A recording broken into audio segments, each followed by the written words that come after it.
मालेगावमध्ये 14 वर्षीय मुलीवर अत्याचार, फूस लावली, जबरदस्तीने गाडीवर बसवलं, गिरणा धरणावर घेऊन गेला आणि मालेगावचं हे प्रकरण पहिलं नाहीये. 3 वर्षीय चिमुकलीवर अत्याचार करून तिची हत्या केली गेली होती.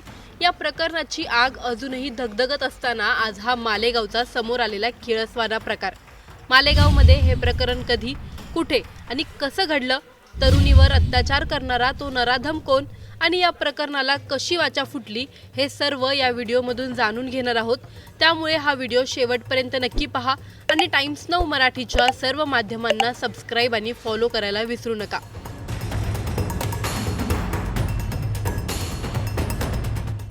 नाशिक येथील मालेगाव परिसरात एका 54 वर्षीय व्यक्तीने 14 वर्षीय मुलीला रस्त्यात गाठलं, तिला फूस लावली आणि जबरदस्तीने गाडीवर बसवलं. 14 वर्षाच्या त्या मुलीला आपल्यासोबत नेमकं काय घडतं याचा अंदाज येईपर्यंत गाडीचा वेग वाढला होता. त्याने गाडी सुसाट पळवली आणि थेट गिरणा धरणावर तो त्या मुलीला घेऊन गेला. तिथे नेऊन त्याने तिच्यावर अत्याचाराचा प्रयत्न केला. पण दरम्यान मुलीने जोरजोरात आरडाओरड केल्याने तेथील स्थानिक नागरिकांनी आवाजाच्या दिशेने लगेचच धाव घेतली आणि तो नराधम तेथील लोकांच्या चांगल्याच कचाट्यात सापडला. लोकांनी त्या नराधमाला रंगेहात पकडलं आणि चांगलाच चोप दिला. त्या मुलीला त्याच्या तावडीतून सोडवलं आणि स्थानिकांनी लगेचच पोलिसांना कळवलं. पोलिसांना घटनेची माहिती मिळताच घटनास्थळी धाव घेतली गेली आणि आरोपीला बेड्या ठोकल्या. तसेच पीडित मुलीला पुढील उपचारासाठी रुग्णालयात दाखल केले आहे. दरम्यान आरोपी विरोधात पोलिसांनी पॉक्सो अंतर्गत गुन्हा दाखल केला आहे आणि या घटनेने संपूर्ण परिसरात एकच खळबळ उडाली आहे. आज लोकांनी आरडाओरड ऐकून धाव घेतली, पण उद्या जर कोणी पोहोचलंच नाही तर? किती वेळा आपण केवळ बातम्यांमध्ये अशा घटना ऐकणार आणि कधी आपण खऱ्या अर्थाने बदल घडवणार? पोलीस यंत्रणेची भूमिका नेमकी किती प्रभावी आहे? अशा नराधमांना रस्त्यावरच पकडलं जावं लागेल का? मग कायद्याचा आणि न्याय व्यवस्थेचा अर्थ काय उरतो? समाज म्हणून कुठे उभा आहे?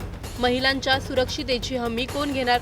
घराबाहेर पाऊल टाकणाऱ्या प्रत्येक मुलीची भीती हे तिचं नशीब ठरवणार आहे का? महिला सुरक्षेसाठी कोणत्या पातळीवर बदल घडायला हवेत? समाजात, कायद्यात की पोलीस व्यवस्थेत? कमेंटमध्ये नक्की सांगा, कारण प्रश्न विचारणं हीच बदलाची पहिली पायरी असते. Bureau report, Times Now Marathi.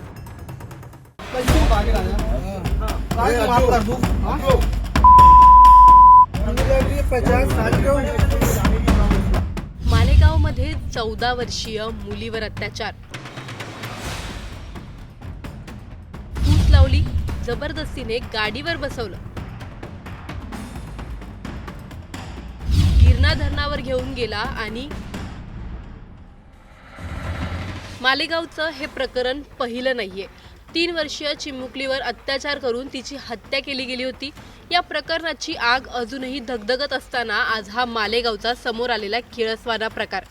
मालेगावमध्ये हे प्रकरण कधी, कुठे आणि कसं घडलं, तरुणीवर अत्याचार करणारा तो नराधम कोण आणि या प्रकरणाला कशी वाचा फुटली, हे सर्व या व्हिडिओमधून जाणून घेणार आहोत. त्यामुळे हा व्हिडिओ शेवटपर्यंत नक्की पहा आणि टाइम्स नाऊ मराठीच्या सर्व माध्यमांना सबस्क्राईब आणि फॉलो करायला विसरू नका.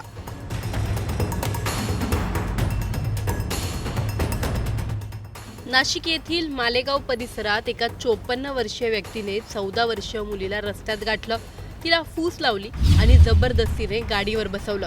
14 वर्षाच्या त्या मुलीला आपल्यासोबत नेमकं काय घडतं याचा अंदाज येईपर्यंत गाडीचा वेग वाढला होता. त्याने गाडी सुसाट पळवली आणि थेट गिरणा धरणावर तो त्या मुलीला घेऊन गेला. तिथे नेऊन त्याने तिच्यावर अत्याचाराचा प्रयत्न केला.